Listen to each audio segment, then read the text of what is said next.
Hello people, welcome back to my channel. तो आज हम लोग बात करेंगे इकोनॉमिक्स के अपने लेसन प्लान के, जो है ग्रीन रेवोल्यूशन। तो ये बहुत कॉमन टॉपिक है। विलेज ऑफ पालमपुर में ग्रीन रेवोल्यूशन के बारे में दिया हुआ है एनसीईआरटी के इकोनॉमिक्स के क्लास 9th की बुक में। तो ये मेरा वही प्लान है। तो आप जानते हैं जनरल एम तो हमारा same as it is copy paste चलेगा, क्योंकि इकोनॉमिक्स पढ़ाने का हमारा प्लान या एम जो होता है वो तो सेम ही चीज़ रहेगा ना। इकोनॉमिक्स पढ़ाने का एम हमारा बदल तो जाएगा नहीं हर एक प्लान में। इकोनॉमिक्स तो हम ऐसे बताते कि उनका साइंटिफिक आउटलुक आ जाए, अच्छे आदमी बन जाए, इकोनॉमिक इश्यूज़ के बारे में, थोड़ा कंट्री के बारे में जान जाएं। तो सेम वही चीज़ है। और स्पेसिफिक एम में भी आते हैं। पहला आता है कॉग्निटिव ऑब्जेक्टिव। तो इसमें भी क्या होता है कि जहाँ जहाँ टॉपिक का नाम है वो चेंज करेंगे, बाकी as it is line sentence copy paste चलता है हर एक लेसन प्लान इकोनॉमिक्स के। कॉम्प्रहेंसिव ऑब्जेक्टिव में भी यही चीज़ रहता है, जहाँ टॉपिक का नाम आएगा बस टॉपिक का नाम चेंज करें, बाकी एक्सप्लेन द कॉन्सेप्ट हो जाएगा, लिस्ट द टाइप्स ऑफ हो जाएगा। ये सब हमारा सेम कॉपी पेस्ट चलता है इकोनॉमिक्स का लेसन प्लान बनाने में। ये एक स्टैंडर्ड लेसन प्लान है DSSB के लिए, KVS के लिए, सीटेट के लिए, और हमारे बीएड और डीएलएड के प्रोग्राम्स का बना ही है। इसी उसी को मोटिव से तो मैंने ये सारे प्लान बनाए हुए हैं। ये पूरा एकदम बढ़िया प्रोफेसर अच्छे से चेक हुए हैं। ये एक स्टैंडर्ड प्लान है।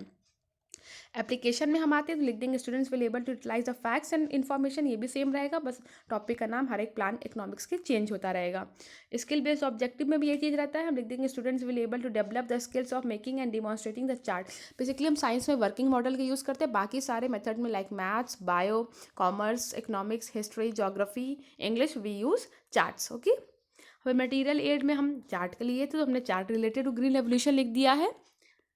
फिर हम लोग बढ़ते हैं प्रीवियस नॉलेज में, तो यहाँ पे हम लिख देंगे students will have a general knowledge of. फिर यहाँ हमारा अब पूरा प्लान अब यहाँ से हमारा चेंज होता है इंट्रोडक्टरी क्वेश्चन से। यहाँ से हमारे प्लान हर एक इकोनॉमिक्स में चेंज होतेंगे। और लास्ट हमारा क्वेश्चन प्रॉब्लमेटिक क्वेश्चन होना चाहिए। हमें बेसिकली 3 से 4 सप्लीमेंट्री या इंट्रोडक्टरी क्वेश्चंस बनाने होते हैं। और लास्ट प्रॉब्लमेटिक इसलिए होना चाहिए कि और हमारा वो टॉपिक का नाम निकल के भी आना चाहिए लास्ट वाला। क्योंकि प्रॉब्लमेटिक नहीं हुआ तो फिर मतलब हम समझ लेंगे कि बच्चे को तो सब कुछ आता है, फिर हमें पढ़ाने का एज अ प्यूपल टीचर जाने की क्लास में ज़रूरत क्या है। बच्चा पहले से सब कुछ जानता है। तो हम एज्यूम करेंगे कि लास्ट क्वेश्चन बच्चे को नहीं आ रहा है, हम उसको प्रॉब्लमेटिक बनाएंगे और उसका आंसर हम नीचे लिख करके फिर वहाँ से पढ़ाना हम स्टार्ट कर देते हैं। तो पहला क्वेश्चन है मेरा, what is main occupation of people living in village. ये आप लिख सकते हैं village of people of Palampur, क्योंकि पालमपुर के बारे में बताया गया था। The main occupation of people living in village is farming. How was farming done before independence? So farming was done by an old traditional method to improve the production and quality of food grains. Which method was adopted to increase the production and improve the quality of food grains? Modern technique was adopted. When did the advancement came in farming industry? तो ये हमारा problematic है।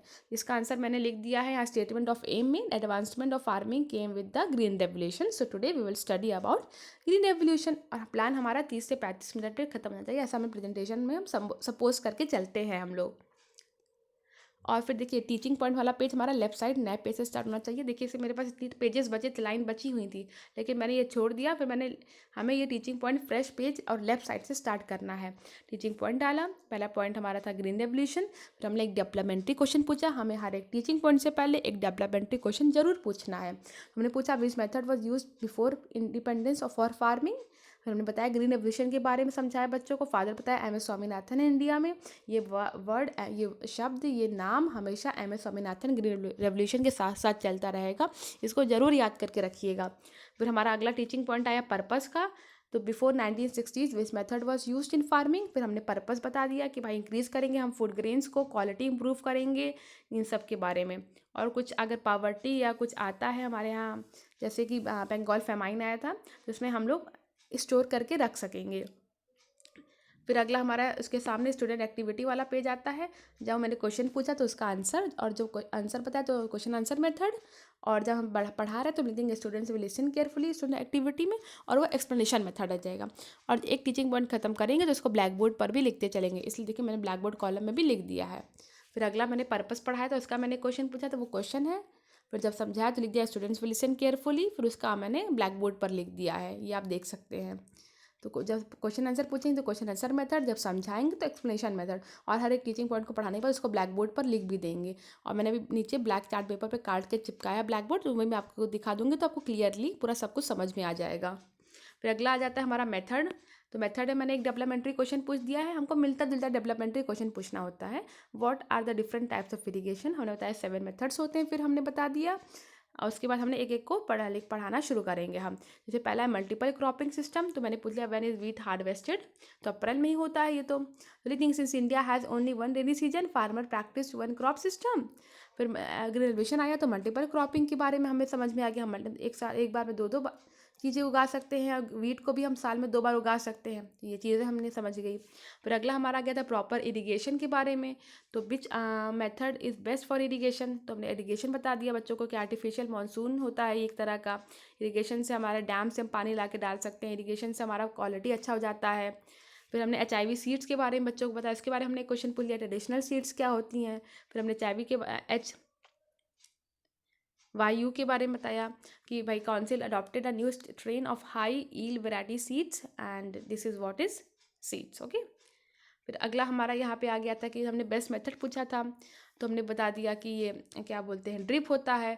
और उसके पहले मैंने पूछा था कि टाइप्स ऑफ इरिगेशन तो स्प्रिंकलर, ड्रिप, सरफेस, तो ये आप देख सकते हैं। उसके बाद वीट कब हार्वेस्ट हुआ था, अप्रैल में होता है, वो सब हैं। और बाकी मैं लिख दिया स्टूडेंट्स विल लिसन केयरफुली, और ब्लैक बोर्ड पर एक टीचिंग पॉइंट लिखते चली जब हो रहा था तो। फिर अगला हमारा आता है पेस्टिसाइड्स एंड फर्टिलाइजर। फिर मैंने एक क्वेश्चन पूछ लिया था how we can ensure maximum yields from one crop. फिर use of pesticides and fertilisers to reduce any loss और damage to the crops. Okay, फिर मैंने ये पूरा समझा दिया। फिर मेरा मॉडर्न टेक्निक आ गया, मॉडर्न मशीन कह सकते हैं, इस टेक्नोलॉजी गुड और बैड। फिर बताया मॉडर्न मशीन्स क्या होती हैं। मॉडर्न मशीन्स बताने के बाद मेरा आ गया एक्सपेंशन ऑफ फार्मिंग एरिया।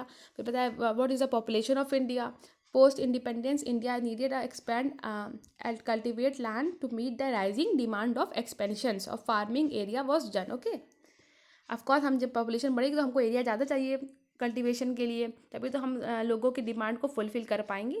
जो हमने क्वेश्चन पूछा था उसका मैंने आंसर लिखा है, और जहाँ समझा लिख दिया स्टूडेंट्स विल लिसन केयरफुली। और हर एक टीचिंग पॉइंट खत्म होता गया तो मैंने उसका ब्लैक बोर्ड पर भी उसको लिखते चली गई।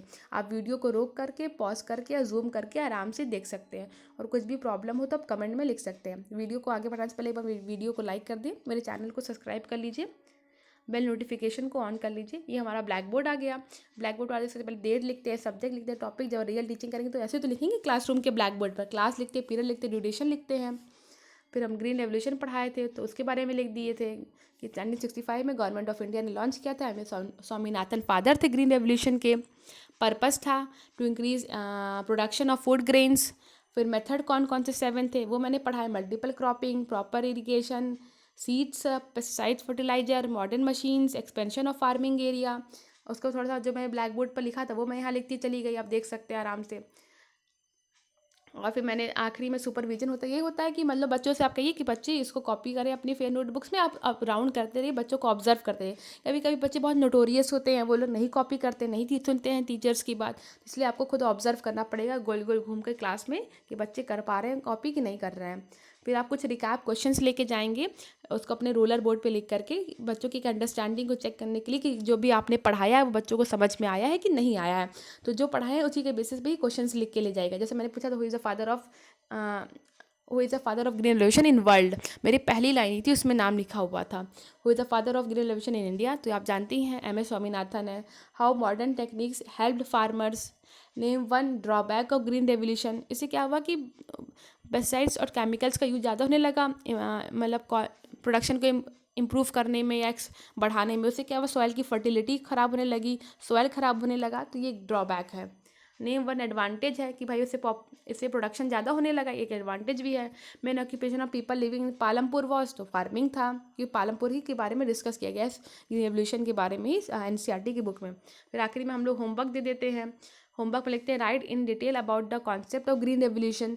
फिर रेफरेंस है कि भाई हमने क्लास 9th की NCERT बुक से लिया है, और एक विकीपीडिया का रेफरेंस भी डाल सकते हैं, जो भी आपको यहाँ समझ में आएगा और जो भी आपको होमवर्क देने का मन हो। लेकिन जो पढ़ाया है, जो टॉपिक है, जो कॉन्सेप्ट है, उसी पे आपको होमवर्क देना है, उससे अलग कुछ होमवर्क नहीं देना है। तो ये आप देख सकते हैं। कुछ आपको समझ में ना आ रहा हो, मैं फिर से वीडियो को जूम कर दे रही हूँ, आप आराम से देख लीजिए। जो भी समझ में ना आ रहा हो आप कमेंट में पूछ सकते हैं, मैं रिप्लाई कर दूँगी आपको।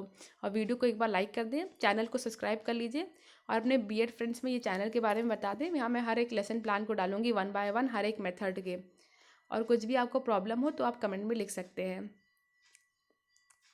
इसको आप आराम से एक बार देख लेंगे।